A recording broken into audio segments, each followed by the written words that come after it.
Obviously, gel photography is all about color, but I don't choose my colors at random. In fact, there's often careful planning and consideration of both the color theory and the concept of the shoot that helps me decide what colors to choose. Now, first of all, in a shot, I have to consider the role that the color is going to play. Am I simply lighting the background to change the color? Or is the color choice meant to complement maybe the makeup or the clothing? Or is the color I'm adding going to be in the shadows? Or is it meant to evoke a certain emotion? And if so, what emotion? In other words, for creative purposes, sure, you could just throw colors at your subject and hope for the best, but I think that you'll want to think about it a little bit more. Be purposeful with your color choice. And that's why I'd like to take a brief moment to discuss some color theory. I'm going to be referring to it throughout the class, so I think we should get on the same page.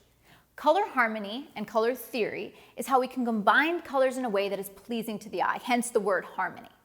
Let's take a look at the color wheel, and you've seen this before. You have a choice to use many different combinations of colors in your photography, both for the gels and the styling and the makeup and so on. So how do you decide what colors are going to work together? The color wheel is your secret. There are many different types of color harmonies, and I'd like to cover the ones that we use most commonly. When using a monochromatic color scheme, all the color in that image is of the same hue. You can use different variations of saturation or lightness and darkness, but the color, fundamentally, it's the same throughout the image. This is one of my favorite color harmonies for photography because it helps me create images that's graphic, and it's an image all about that color. Complementary color schemes, color harmonies are probably the most commonly referred to. You've heard of it before, red and green.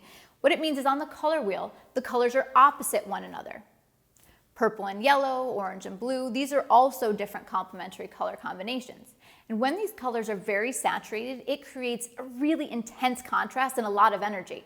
But the colors still play nice together, they work together.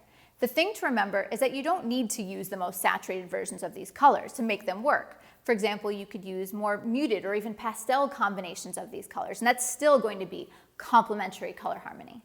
With an analogous color harmony, the colors are side by side on the color wheel.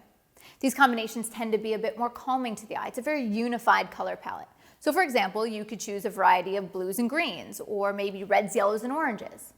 Now, when you look at the color wheel, you can also see that roughly the color wheel is separated into warm and cool colors. Warm colors create very different emotions, of course, than cool colors, and I often create warm or cool analogous color schemes. With a triadic color harmony, the colors are evenly spaced around the color wheel, and this creates a beautiful balance. Now, the colors don't obviously have to go together, and they make a really playful contrast. This would be orange, purple, and green, or red, yellow, and blue.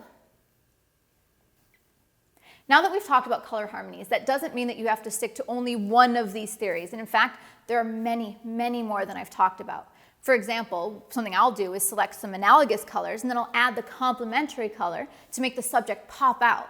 And that doesn't technically fit into one of the color harmonies we just talked about, but it creates a beautiful result that's very pleasing to the eye. So if you want more ideas about color, I recommend checking out color.adobe.com. It's an interactive color wheel, and it's fantastic for coming up with creative color combinations and ideas with colors that work together. So when I'm shooting gels, what I'll do is I'll have that website open up on my computer, and maybe I know the color of the dress, or I know the color of the gel. I'll select that color and then use that website, use that program to suggest possible effective color harmonies.